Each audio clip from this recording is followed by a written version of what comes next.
Hello guys, তো আমাদের যাত্রা শুরু হলো, বৈষ্ণব দেবীর পথের যাত্রা শুরু হলো। স্টার্টিং করেছি আমরা প্রায় কটায় মামি? রাত্রির 11টা থেকে স্টার্টিং। তো এই হচ্ছে আমাদের শুরু, জাস্ট শুরু হয়েছে। দেখতে পাচ্ছ আমরা ছিলাম ওপর থেকে আবার নিচে নেমেছি। তো এখানে কোচ করতে হয়, ফার্স্ট কোচ করেছি, কোচ করে গলায় আই কার্ড ঝুলিয়েছি। তো সবাই একটা করে মালা পরে নিয়েছি, পরে নিয়ে যাত্রা শুরু হয়েছে এখানে। তো তারপরে এইদিকে দেখতে পাচ্ছ আমার দিদা আগে যাচ্ছে, দিদা একদম আমাদের থেকে ফার্স্ট যাচ্ছে। তো তোমরা পুরো ব্লগটা দেখলেই বুঝতে পারবে যে আমাদের হালাত কীরকম হয়েছিল আর কি হয়েছিল না হয়েছিল সবটাই তোমাদের সাথে শেয়ার করবো। তার জন্য ব্লগটা এন্ড পর্যন্ত দেখতে হবে। এই হচ্ছে গেটটা, আমাদের এখন উপর থেকে ওই গেটের কাছে নিচে যেতে হবে। আমরা প্রথমে ভেবেছিলাম ওটা হয়তো মন্দির, বুঝতে পারিনি। তারপরে হাঁটতে হাঁটতে ফাইনালি দেখতে পেলে এই গেটটাই আমরা উপর দিয়ে দেখেছিলাম। তো এই গেটটার কাছেই তারপর আসলাম, এসে এখান থেকে এন্ট্রি করতে হবে। তো এই ভিতর দিয়ে এন্ট্রি করতে হবে। তো বাইরের এই গেটটাও এত সুন্দর, আমরা শুধু ভাবছি আমরা হেঁটে হেঁটে।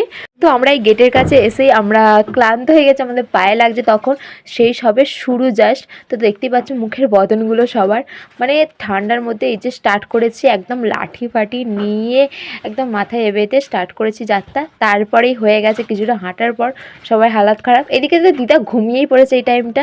তো এইদিকে পিয়ুষ বসে আছে পাফা গুটি, আর এইদিকে আমিও বসেছিলাম, ওইদিকে মামিও বসেছিল। মামিও কিছুক্ষণ পর ওই জায়গাটাতে হাঁ হয়ে গেছে।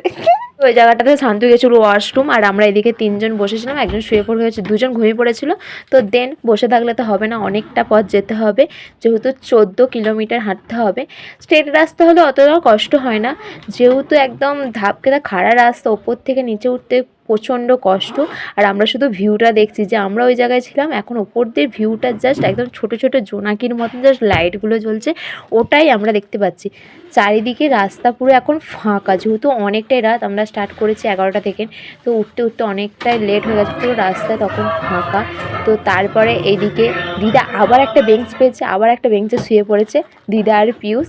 তো তারপরে দিদা আমাদেরকে ফেলে রেখে, দিদার পায়ে এত জোর, আমরা পিছনে পড়ে যাচ্ছি, দিদা আমাদের আগে চলে যাচ্ছে। একবার তো দিদা আগে চলে গেছে, আমরা খুঁজেই মরছি, খুঁজেই যাচ্ছি। তো ফাইনালি অনেকটা স্ট্রাগল করার পর আমরা মন্দিরটা দেখতে পেয়েছি। তো দেখে মনে হচ্ছে যেন এখান দিয়ে মনে হচ্ছে মন্দিরটা যাই হোক কাছে। এই মন্দিরটাই যাওয়ার জন্য, বৈষ্ণবী মন্দিরটা যাওয়ার জন্য কতক্ষণ ধরে ঘুরে আমরা এখান থেকে দেখে মনে হচ্ছে না একদম কাছে মন্দিরটা, আরেকটু গেলে। কিন্তু ফাইনালি না, কতটা ঘুরে ঘুরে ওই জায়গাটা যেতে হচ্ছে। তো মন্দিরটা যাই হোক দেখার পর একটা শান্তি এলো, যে অনেকটা একদম কাছে চলে এসেছি। তো এটা হলো একদম কাছে মন্দিরটা। তো এখান থেকে একটুখানি গেলে আর একটু গেলেই ব্যাস একদম মন্দিরটা।